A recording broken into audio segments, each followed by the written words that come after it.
TIL, a Virginian couple with the last name Null is often unable to fill out online forms because their last name is rejected for being Null.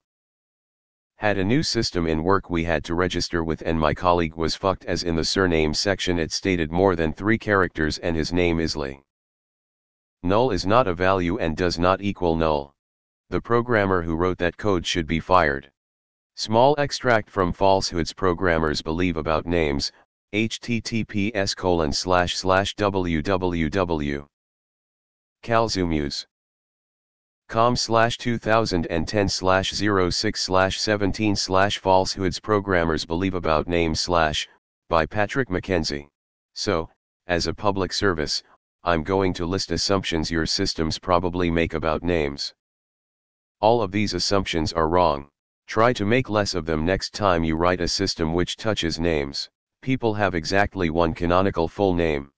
People have exactly one full name which they go by. People have, at this point in time, exactly one canonical full name. People have, at this point in time, one full name which they go by. People have exactly n names, for any value of n. People's names fit within a certain defined amount of space. People's names do not change. People's names change, but only at a certain enumerated set of events. People's names are written in ASCII.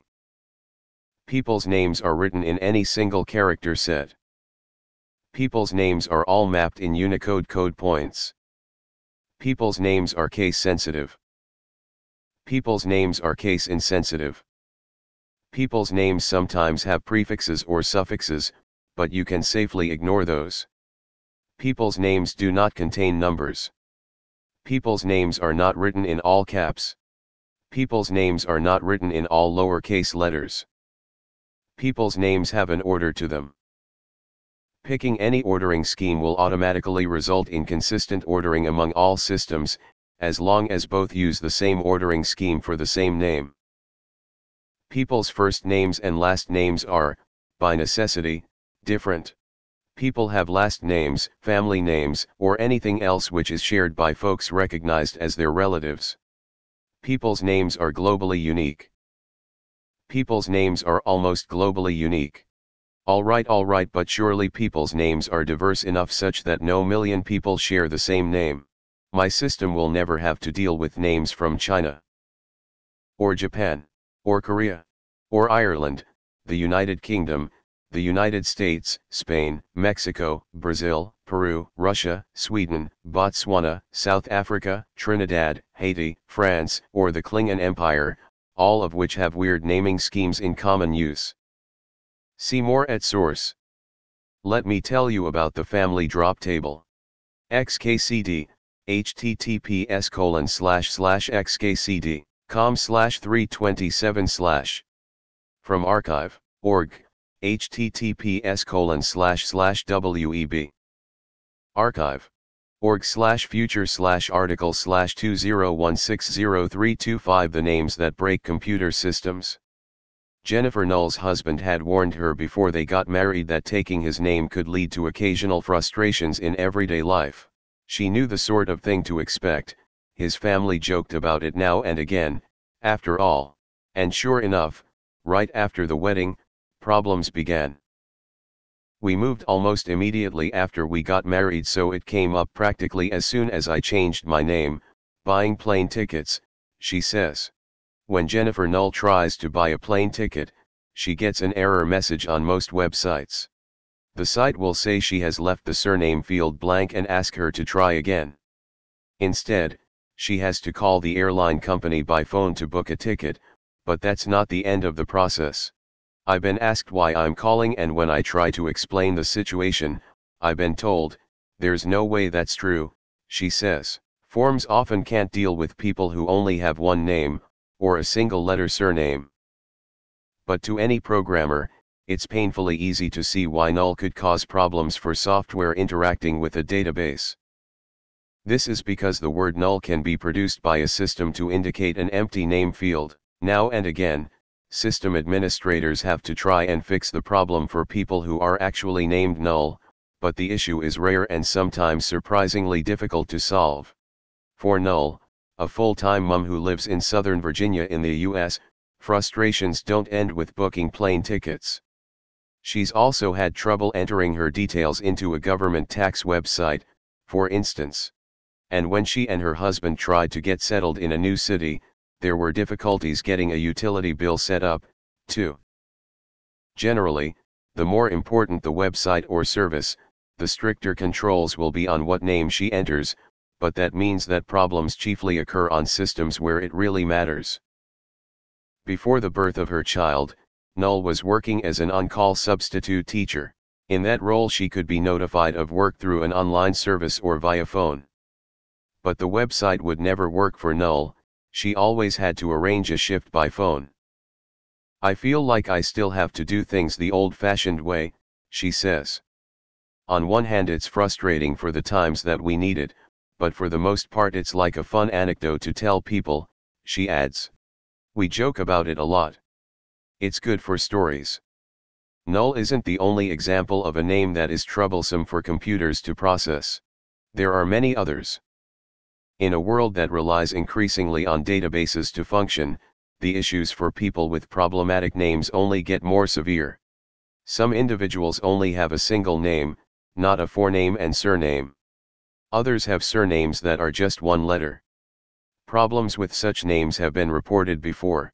Consider also the experiences of Janiski Hanakukawakahilahiakahaunale, a Hawaiian woman who complained that state ID cards should allow citizens to display surnames even as long as hers, which is 36 characters in total. In the end, government computer systems were updated to have greater flexibility in this area. Incidents like this are known, in computing terminology, as edge cases, that is, unexpected and problematic cases for which the system was not designed. Every couple of years computer systems are upgraded or changed and they're tested with a variety of data, names that are well represented in society, explains programmer Patrick Mackenzie. They don't necessarily test for the edge cases. Mackenzie has developed a pet interest in the failings of many modern computer systems to process less common names. He has compiled a list of the pitfalls that programmers often fail to foresee when designing databases intended to store personal names. But Mackenzie is living proof of the fact that name headaches are a relativistic problem. To many English-speaking Westerners, the name Patrick Mackenzie might not seem primed to cause errors, but where Mackenzie lives, Japan, it has created all kinds of issues for him. 4 characters in a Japanese name is very rare. Mackenzie is 8, so for printed forms it'll often be the case that there's literally not enough space to put my name, he says. Computer systems are often designed with these forms in mind. Every year when I go to file my taxes, I file them as Mackenzie P because that's the amount of space they have. Mackenzie had tried his best to fit in. He even converted his name into katakana, a Japanese alphabet which allows for the phonetic spelling of foreign words, but when his bank's computer systems were updated, support for the katakana alphabet was removed. This wouldn't have presented an issue for Japanese customers, but for Mackenzie, it meant he was temporarily unable to use the bank's website. Eventually they had to send a paper request from my bank branch to the corporate IT department to have someone basically edit the database manually, he says, before I could use any of their applications. Mackenzie points out that as computer systems have gone global, there have been serious discussions among programmers to improve support for edge case names and names written in foreign languages or with unusual characters. Indeed, he explains that the World Wide Web Consortium, an Internet standards body, has dedicated some discussion to the issue specifically. "I think the situation is getting better, partly as a result of increased awareness within the community," he comments. For people like Null, though, it's likely that they will encounter headaches for a long time to come. Some might argue that those with troublesome names might think about changing them to save time and frustration. But Null won't be among them. For one thing, she already changed her name when she got married. "It's very frustrating when it does come up," she admits, but adds, "I've just kind of accepted it. I'm used to it now." Update April 1, 2016, since publication, a few readers have expressed skepticism about some of the claims of the people interviewed for this article. We would like to clarify that Jennifer Null has not experienced issues entering her name on airline websites for a couple of years now, although it had been a recurring problem in the past. Nevertheless, various websites do still suffer the bug, claims we have verified with other people carrying the same surname, including Christopher Null, who wrote a piece for Wired about his experiences. He says he has since been contacted by many others sharing his name, and frustrations. We have also spoken to Marcus Kuhn, a computer scientist at the University of Cambridge who has viewed some of the online reports and agrees that the issues are entirely plausible. We would like to thank our readers for their thoughts on this article, and we would encourage you to continue the conversation through the social media accounts below.